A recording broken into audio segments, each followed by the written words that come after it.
Sveiki visi mūsų klausytojai ir klausytojos, prekiautojai ir prekiautojos, kaip ir kiekvieną sekmadienį Trading Inkubatorius ir aš, Artūras, pabandysime apžvelgti kai kurias valiutų poras, pasidalinti su jumis savo įžvalgomis ir galbūt kažkam tai padės susiformuoti ateinančios savaitės prekybinį planą. Priminsiu, kad tai nėra rekomendacija pirkti arba parduoti kažkokius tai produktus, tai yra mūsų asmeninė nuomonė. Ir tiek.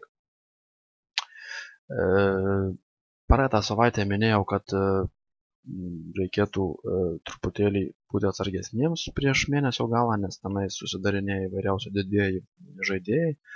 Be to, būtent praeitą savaitę buvo tokių gan smarkesnių naujienų, tiek iš Europos, man atrodo, tiek iš Amerikos. Aš asmeniškai nedirbau jau turbūt nuo trečiadienio savo sėkmingai ir smagiai leidau laiką su šeimyna, todėl grįžau į darbą tik tai šiandien, sekmadienį, pasižiūrėti jau porą valandų, pažiūrėjau maždaug kas vyko ir ką būtų galima praeitą ateinančią savaitę sugalvoti ir ką atidarinėti.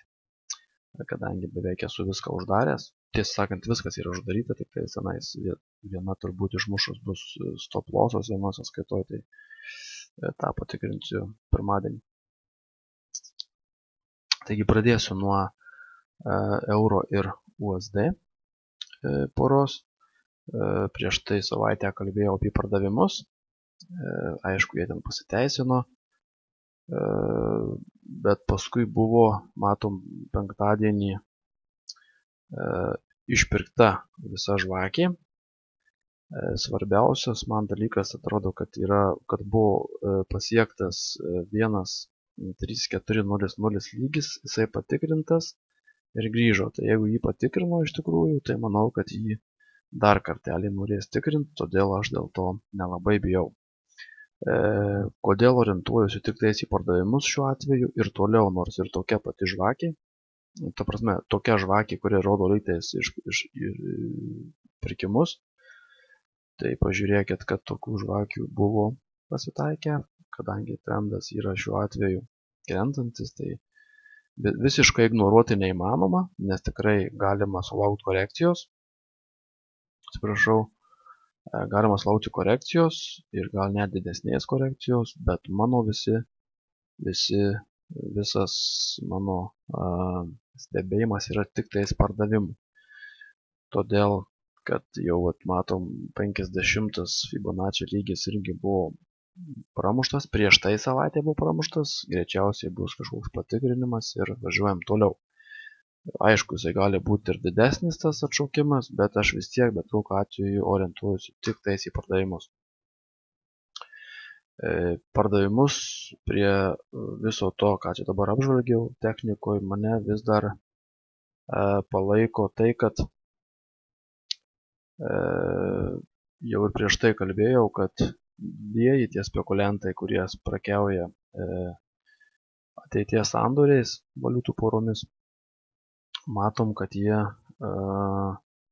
ir toliau sėkmingai bendras kiekis parduotų pozicijų yra didesnis negu buvo prieš tai kelias savaitės, todėl short pozicijų didėja, open interest didėja, todėl trendas, vadinasi, ir toliau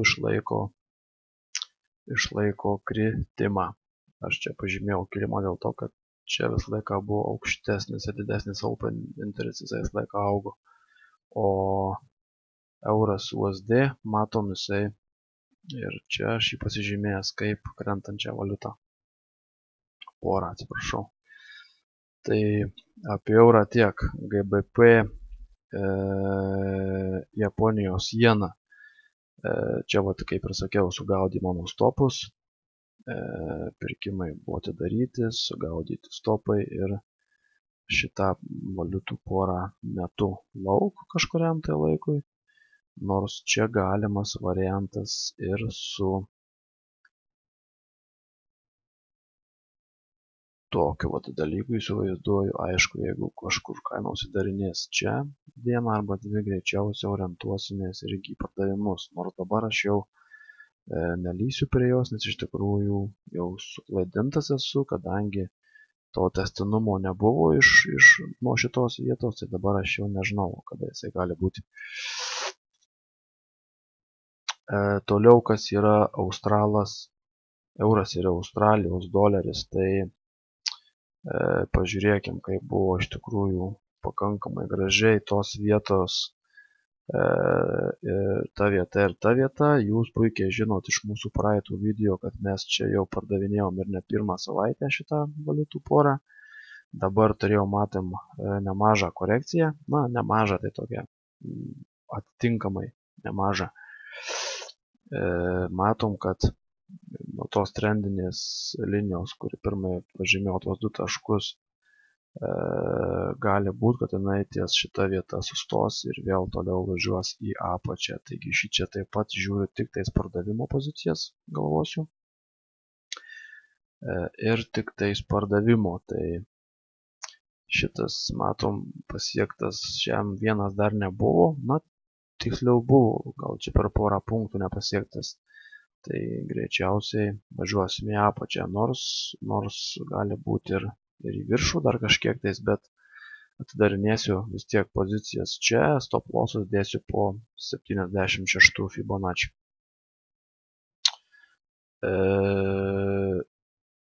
Dar būtų galima atkreipdėmėsi į USD Japonijos jeną. Ilgą laiką čia matėm, kad kaina buvo range ir matėm, kad praeitą savaitę range'as buvo pagaliau sudaužytas. Paskutinį kartą šitokia kaina buvo, matom, kad gan seniai, čiut ne prieš metus. Tai vis tik jau yra šioks toks ženklas, kad kaina ir toliau važiuos į viršų. Be to USD, kaip suprantu, vis darosi stipresnis prieš visas valiutas. Todėl šičia žiūrėsiu irgi pirkimus. Ir greičiausia, kad savaitės pradžioje atidarinėsiu kažkur tai čia pozicijas. Tai taip pat reiktų atkreipti dėmesį ir manau, tai gali būti visai neblogi variantai. USD ir Kanados doleris, čia turėjau irgi stop lossus berods jo, vis tik mano nepasiteisino. 61 iš anos pusės, iš ano galo, taigi dabar matom, kad jau sėkmingai 200 liniją pramušė. Čia praktiškai irgi 61 yra suveikęs ir toliau greičiausiai bus šios poros kilimas. Čia greičiausiai bus šitas paskutinis toksai pasipriešinimas. Čia galbūt dar kaina sužais toj vietoj, bet aš laukiu tik tais kilimo dabar jau ir orientuojuosi tik tais į pardavimus. Tai irgi, manau, gali būti neblogas variantas.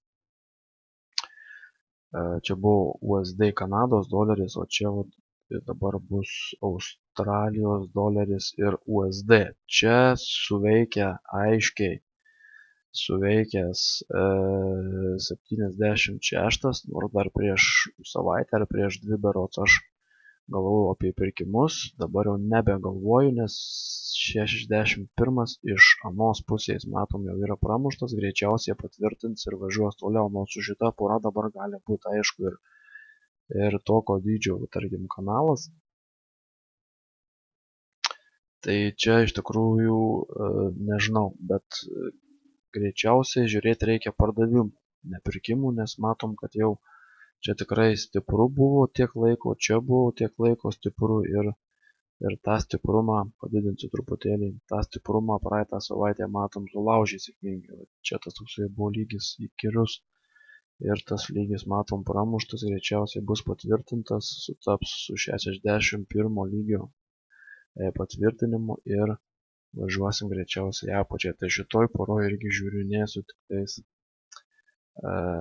pardavimus. Aišku, tų porų pas mus yra ir daugiau, bet visas jas apriepti čia neįmanoma per 10 minučių. Per daug įsiplėsti irgi nenorim. Todėl šiam kartui bus tiek. Priminsiu, kad jeigu kas nors nori, kad pažiūrėtume jūs duomenančius produktus, nesvarbu ar tai valiutos, ar tai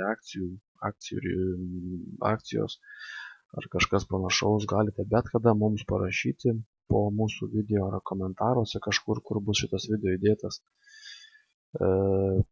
Ar tiesiog ateiti pas mus, pabūti ir pasikalbėti su mumis. Galbūt patiks ir galėsite kartu su mumis prekiauti.